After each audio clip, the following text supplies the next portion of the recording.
Class 11-12 হয়ে গেছে এখন সেমিস্টার ওয়াইজ। আমি বলছি না, অফিসিয়াল নোটিশ এসে গেছে। আর এতদিন বাচ্চারা যে সায়েন্সের প্রতি, সাবজেক্টের প্রতি যে ভয় বা ভীতি প্রকাশ করত, এখন কিন্তু সেই সব দূর হতে চলেছে। কারণ সেমিস্টার ওয়াইজ হওয়ায় পাস করা এখন পুরো জল ভাত হয়ে গেছে। তো কারি নাম্বার নিয়ে ক্লাস 11-12-এ পাস করার একবারে সহজ এবং সিক্রেট উপায় জানার জন্য ভিডিওটা লাস্ট পর্যন্ত দেখতে থাকো। তো হ্যালো গাইস, সবাই কেমন আছো? আর আশা করি ভালো আছো। আর ভালো না থাকলে ভালো তো হয়ে যাবে। যারা আমাকে চেনো তারা তো জানো আমি কলেজের ফিজিক্স অনার্সের ভিডিও বানাই, মোস্টলি জেই এর ভিডিও, এছাড়াও 11-12-এর ফিজিক্সের অনেক চ্যাপ্টারের ভিডিও বানাই। কিন্তু অফিসিয়ালি আজকে আমার চ্যানেলে আমি ডিক্লেয়ার করছি যে এখন তোমাদের রিকোয়েস্টে আমি 11-12-এর ভিডিও বানাবো। তবে তার আগে যুদ্ধে নামার জন্য যুদ্ধের অপোনেন্টকে তো চিনতে হবে। যেমন আইন আছে তেমন আইনের মধ্যে ক্র্যাক করার উপায়ও আছে। অর্থাৎ আমাদের দেখতে হবে ক্লাস 11-এর নতুন কি ব্যবস্থা সিলেবাসে নেওয়া হলো, আর সেখান থেকে আমরা কি সিক্রেট ফায়দা তুলতে পারি। তো চলো দেরি না করে শুরু করা যাক।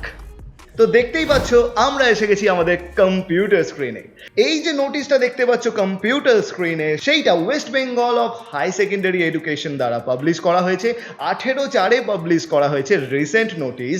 আর শুধুমাত্র তাই না, কোর্সের পুরো structure for class 11-12 or I should say semester 1 থেকে সেমিস্টার 4 পর্যন্ত পুরো ক্লিনলি ডিক্লেয়ার করা আছে। তো সর্বপ্রথম আমরা এই ব্যাপারের খুঁটিনাটি জানতে চেষ্টা করব, তারপরে আমরা ফিজিক্সের সিলেবাসে কি পড়তে হবে আর কতটাই বা জোর দিয়ে পড়তে হবে আর কেমনভাবেই বা প্রিপারেশন নিতে হবে সেটা দেখব। তো চলো প্রথমে দেখা যাক কোর্স অফ স্টাডি। এখানে কোর্স অফ স্টাডি বলতে 4টে সেমিস্টারের কোর্স বলা হয়েছে। তোমরা জানো আমি সংক্ষেপে ব্যাপারটাকে তোমাদের বলবো, এখানে এত পড়তেও হবে না। যে ক্লাস 11-এ 2টো সেমিস্টার, যেটা শুরু হবে তোমাদের এই মে মাস থেকে নভেম্বর মাস পর্যন্ত ফার্স্ট সেমিস্টার, অ্যান্ড তারপরে নভেম্বর মাস থেকে আগামী এপ্রিল অর্থাৎ পরের বছরের এপ্রিল মাস পর্যন্ত সেকেন্ড সেমিস্টার। এটা গেল class 11। Similarly for the class 12 একইভাবে semester 3 and semester 4 for the same month duration হবে। কিন্তু এবারে সব থেকে বড় যে ব্যাপারটা সেটা হচ্ছে যে সেমিস্টার 1 অ্যান্ড 2 এইটা কিন্তু তোমাদের স্কুলই কন্ডাক্ট করবে। অর্থাৎ কোয়েশ্চেন বলো, ওএমআর শিট বলো, what ever it will be required, এইটা তোমার স্কুলই প্রোভাইড করবে। কিন্তু তোমার এখানে সেমিস্টার 3 আর 4 লেখাই আছে will be conducted by the council. যেখানে তোমরা লাস্টে যখন সেমিস্টার 3 আর সেমিস্টার 4-এর জন্য প্রজেক্ট বা প্র্যাকটিক্যাল করবে, তখন তার মার্কস অথবা সেই খাতাটা আপলোড করা হবে to the portal of council, যেটা এখানেই লেখা আছে এই পয়েন্টে, অর্থাৎ এইচ পয়েন্টে দেখতে পাচ্ছ। এছাড়াও অনেক স্টুডেন্টের মাথায় এটা চলছে, স্যার যদি ফেল হয়ে যাই তাহলে কি হবে স্যার আমাদের।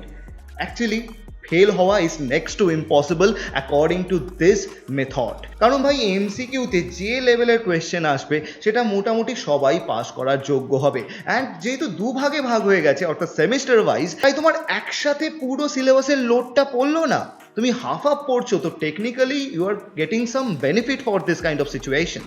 বাট স্টিল ধরছি যদি কেউ ফেল করে যায়, যদিও আমি বারবার বলছি ফেল করা is impossible for right now for this semester kind of situations, but কেসটা হচ্ছে সাপোজ কেউ এক্সাম দিল না, বিভিন্ন কারণ তো হতেই পারে, বিভিন্ন রোগ ব্যাধি আছে, বিভিন্ন লাইফের সিচুয়েশনস আছে, তার জন্য কেউ এক্সামটা দিতে পারলো না। সে কি করবে? সাপোজ তুমি সেমিস্টার 1-এর এক্সাম দিতে পারলে না, so you are eligible for semester 2, but still একটা জিনিস আছে, সেমিস্টার 2-এর এক্সাম দেওয়ার সাথে সাথে তোমাকে একটা সাপ্লিমেন্টারি এক্সাম দিতে হবে, যেটা তোমার সেমিস্টার 1-কে ওভারকাম করবে আর তার মার্কসটার জায়গায় এর মার্কসটা আসবে। তো টেকনিক্যালি কলেজের টাইপের ব্যাপারগুলো এখন 11-12-এ চলে এসছে।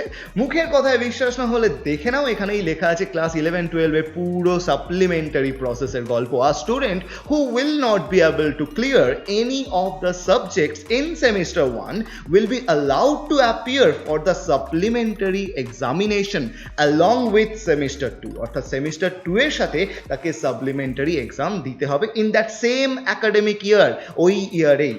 কিন্তু যদি সাপ্লিমেন্টারিও ক্লিয়ার না হয়, ভাই এইটা তো পুরো ইম্পসিবল। কেননা আমি আগেই বলছি যে ফেল করা ইজ ইম্পসিবল, তারপরেও সাপ্লিমেন্টারি সাপোজ কেউ ক্লিয়ার করতে পারলো না for any kind of situation, সে কিন্তু পুরোপুরি ওই 1 ইয়ারটা লস খেলো।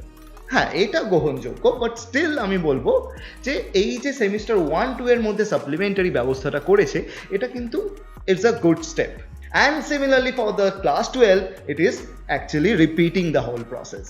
এবার অনেকেরই কোয়েশ্চেন আছে, স্যার পরীক্ষা কোথায় হবে, অর্থাৎ পরীক্ষা কি আমাদের স্কুলেই দেবো না অন্য স্কুলে গিয়ে দেবো? কেসটা হচ্ছে যে ভাই যেটা হতো সেটাই হবে, অর্থাৎ 11-এ যেমন আমরা স্কুলেই পরীক্ষা দিতাম, হোম সেন্টার হতো, বাট 12-এ গিয়ে আমরা অন্য স্কুলে সিট পড়তো। তো technically same thing is happening also for this kind of situation. দেখো লেখা আছে, the council will decide the centre and venue for the semester 3 and 4 examination. However, the semester 1 and 2 will be conducted at home venue, that means the mother institution, অর্থাৎ যেখানে তুমি পড়ছো home সেন্টারই হবে। এবার finally যেটার জন্য অপেক্ষা করছিলে সেটা হচ্ছে যে ভাই এক্সামিনেশনে কোয়েশ্চেন কত নম্বরে আসবে। অর্থাৎ দেখতেই পাচ্ছ এইটা হচ্ছে ফর এনি আদার সাবজেক্ট, আর যাদের প্র্যাকটিক্যাল আছে অর্থাৎ সায়েন্স সাবজেক্টের জন্য এই ব্যাপারটা, যেখানে 35 নম্বরে সেমিস্টার 1-এ আর সেমিস্টার 3-তে তোমার প্রশ্ন আসবে, মানে ভাই 35টা কোয়েশ্চেন, মানে ভাই 35টা কোয়েশ্চেন টোটাল আসবে ফর সেমিস্টার 1। এটা 1 ঘন্টা 15 মিনিট ভাই, এইটা খুব গুরুত্বপূর্ণ জিনিস। 1 ঘন্টা 15 মিনিট তোমাকে 35টা কোয়েশ্চেন করতে হবে। বায়োলজির জন্য এটা চাপ নয়, কেমিস্ট্রির জন্য এটা চাপ নয়, ফিজিক্স আর ম্যাথের জন্য এটাই চাপ।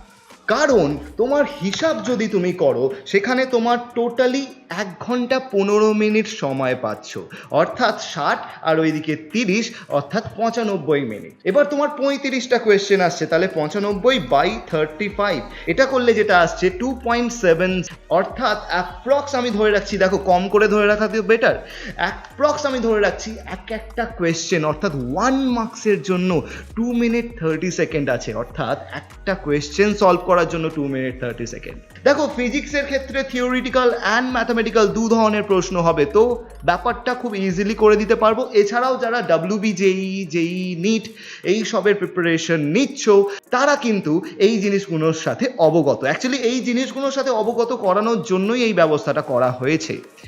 কিন্তু যারা নর্মালি এই জিনিসগুলো দেবে না, জেনারেল লাইনের জন্য বা সরকারি চাকরির জন্য প্রিপারেশন করছো, তারা কিন্তু এই ব্যাপারটা একটু চাপ খেতে পারো, স্পেশালি ফর ম্যাথ। কারণ আগে যেটা একটা ম্যাথ করলে 3 মার্কস পেতে তার অ্যান্সারটা বার করে যেহেতু প্রসেস দেখাতে হতো, এখন কিন্তু সেইটাই তোমাকে সলভ করতে হবে 1 মার্কসের জন্য। সাপোজ ম্যাথটা বড়ও হতে পারে, ম্যাথটা ইজিও হতে পারে, তো আমি ধরেই রাখছি মডারেট যদি সাম আসে তোমাদের মোটামুটি 3 থেকে 5 মিনিট লেগে যেতে পারে সামটা কমপ্লিট করার জন্য, কিন্তু তোমাকে সেটা করতে হবে এখন 2 মিনিট বা 2.5 মিনিটের মধ্যে, which is a challenging task for you guys. ফিজিক্সের জন্য চাপ নিতে হবে না, কারণ আমি আমার চ্যানেলে নিয়ে আসছি সম্পূর্ণ এই নতুন সেমিস্টার ওয়াইজ ব্যবস্থা অনুযায়ী ফিজিক্সের পুরো আমার অল ভিডিওস, যেখানে আমি শেয়ার করব তোমাদের সাথে যে কিভাবে ট্রিক ওয়াইজ এই প্রত্যেকটা চ্যাপ্টার ধরে ধরে তুমি জাস্ট 2 মিনিটও না, 1 মিনিটও না, 30 সেকেন্ডও না, 10 সেকেন্ডে অর্থাৎ কোয়েশ্চেন দেখে তুমি বলে দিতে পারবে অ্যান্সার কি হবে।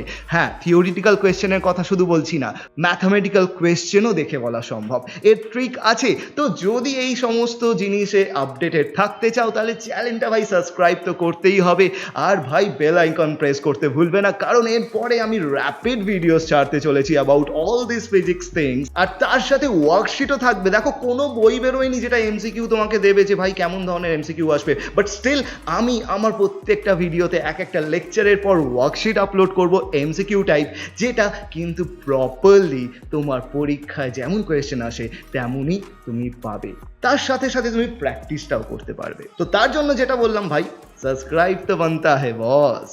এবারে সেমিস্টার 2 আর সেমিস্টার 4-এ আমাদের আসবে ডেসক্রিপটিভ টাইপ কোয়েশ্চেন, অর্থাৎ যেটা ন্যাচারালি এসে থাকে সেখানে আমার 2 মার্কসের 3 মার্কসের কোয়েশ্চেন দেখতে পাবো। আর এর জন্য যেহেতু ডেসক্রিপটিভ টাইপ কোয়েশ্চেন, যেহেতু আমাদের লিখে ব্যবস্থাটাকে পূর্ণ করতে হবে, সেহেতু এখানে 2 ঘন্টা সময় দেওয়া হয়েছে, which is pretty much okay, আমি বলবো ডিসেন্ট আছে। 35 মার্কসের জন্য যদি 2 ঘন্টা সময় দেওয়া হয় সেটা পারফেক্ট আছে। তো এই গেল কি কি ধরনের প্রশ্ন আসবে এখানে। 35টা এমসিকিউ এর তো বাঁশ আমরা নিয়েই নিয়েছি অলরেডি। তো এবারে যে গল্পটা, কোন চ্যাপ্টার আমরা বেশি পড়বো, তার জন্য আমাদের এই নোটটা ফলো করতে হবে। দেখো এই যে আমাদের পিডিএফসগুলো আছে এইগুলো কাউন্সিলের তরফ থেকে দেওয়া, আর এইগুলো আমি তোমাদের পিডিএফ আমার ডেসক্রিপশনে পিডিএফ লিঙ্ক দিয়ে দেবো, ওখান থেকে তোমরা এই জিনিসগুলো পেয়ে যেতে পারো। এছাড়াও আমি টেলিগ্রাম চ্যানেলের লিঙ্ক রাখবো, সেখানে গিয়ে ডাউনলোড করতে হয় এইগুলো, আশা করি জানো। আর টেলিগ্রামে গেলে টেলিগ্রামটাকে সাবস্ক্রাইব করে রাখবে, কারণ আমি যত আমার পিডিএফ আর ওয়ার্কশিট সব কিন্তু ওখানেই ফার্স্ট আপলোড করি। এবার আমি বলি এই যে ক্লাস 11-এর সেমিস্টার 1-এর কী কী সিলেবাস আছে। Unit measurement, 1D motion, work power energy, laws of motion, তাছাড়াও এখানে motion of system of particle of rigid body, এত অবধি আছে, মানে রোটেশনাল মোশনের পুরো পার্টটা এত অবধি আছে আমার সেমিস্টার 1, অর্থাৎ 35 মার্কস এত অবধি আসবে। এবারে আমি প্রথমেই বলেছি এতে পাস করা খুব ইজি। কেন? আমি তোমার হাতে নাতে প্রমাণ দেবো। দেখো এই মুহূর্তে মোস্ট অফ দ্য পিপল যারা অলরেডি স্টার্ট করে দিয়েছে, ঠিক যেমন আমি আমার ব্যাচ অলরেডি স্টার্ট করেই দিয়েছি মার্চ মাস থেকে, তো আমার ব্যাচে মোটামুটি লস অফ মোশন পর্যন্ত কমপ্লিট হয়ে গেছে। তো দেখো তার মানে একটা বাচ্চা কতটা আগে থেকে এগিয়ে গেছে, এখনো তার সেশন স্টার্ট হয়নি। অর্থাৎ সে 3 নম্বর যেটা আসবে আমাদের physical world which is unit and measurement, 3 নম্বর সেখানে পাবে, মানে এখানে 3টে এমসিকিউ পাচ্ছে। এরপর কি? এরপর কাইনেমেটিক্স মানে 1D মোশন, 1D মোশনে এখানে 12টা মারাত্মক, এটা মারাত্মক ইম্পর্টেন্ট, 12টা কোয়েশ্চেন পাচ্ছে। And finally laws of motion যেখানে 8টা, এখানে 8টা কোয়েশ্চেন পাচ্ছে। ভাই তাহলে 8, 12 এদিকে 3, তাহলে 23 নম্বর তো ভাই এখানেই তার সিকিউর হয়ে গেল। এখনো তার সেশন স্টার্ট হয়নি, এখনো একটা বাচ্চার কাছে 6 মাস আরও পড়ে আছে। তবে যারা নতুন স্টার্ট করছো তারা কিন্তু কোনো চাপ নেবে না, কারণ কিন্তু তাদের জন্য এনাফ টাইম পড়ে আছে এগুলো কমপ্লিট করার। কিন্তু যারা আগে থেকে করে এসছে তাদের আন্ডারস্ট্যান্ডিংটা তোমাদের তুলনায় একটু বেটার হবে। তবে সেই সব ম্যাটার করে না, ম্যাটার করে উইল পাওয়ারটা, কে কত জিনিসগুলোকে ভালোভাবে পড়তে চেষ্টা করছো। এছাড়াও যেটা লাস্ট পড়ে আছে সেটা ওয়ার্ক পাওয়ার এনার্জি আর রিজিড বডি, এই দুটো থেকে 7টা আর 5টা, টোটাল আমার এখানে 12টা কোয়েশ্চেন আসবে এই দুটো থেকে। তো আমার মোটামুটি একটা ধারণা হয়ে গেল যে কোনটা ম্যাসিভ আমার কাছে। আমার কাছে ম্যাসিভ হচ্ছে এখানে মোশন অফ রিজিড বডি মানে রোটেশনাল মোশনটা, আর 1D মোশনটা। এই দুটো কিন্তু আমাকে পুরোপুরি ভালো নম্বর দিতে চলেছে, অর্থাৎ পুরো মেকানিক্সটাই আমাদের রেডি রাখতে হবে।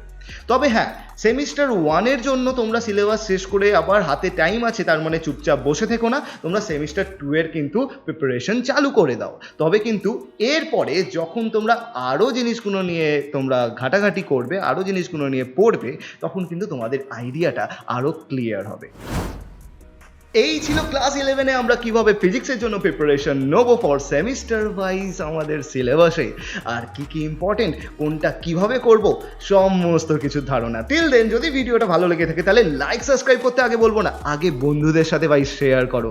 আর ততক্ষণ পর্যন্ত আমি আছি তোমাদের জন্য পুরো এই ধরনের প্রত্যেকটা চ্যাপ্টার ওয়াইজ নতুন নতুন ভিডিও, নতুন নতুন ওয়ার্কশিট আনার জন্য। টিল দেন তোমাদের টেনশন নিতে হবে না, সিলেবাসের পুরো খুঁটিনাটি বিচার করার টেনশন আমার। তোমাদের কাজ একটাই, শুধু পড়া আর প্র্যাকটিস করা। দেখা হচ্ছে তাহলে নতুন ভিডিওতে আবার নতুন কোনো দিনে। ততক্ষণ পর্যন্ত টাটা, আর লাইফকে এনজয় করতে থাকো।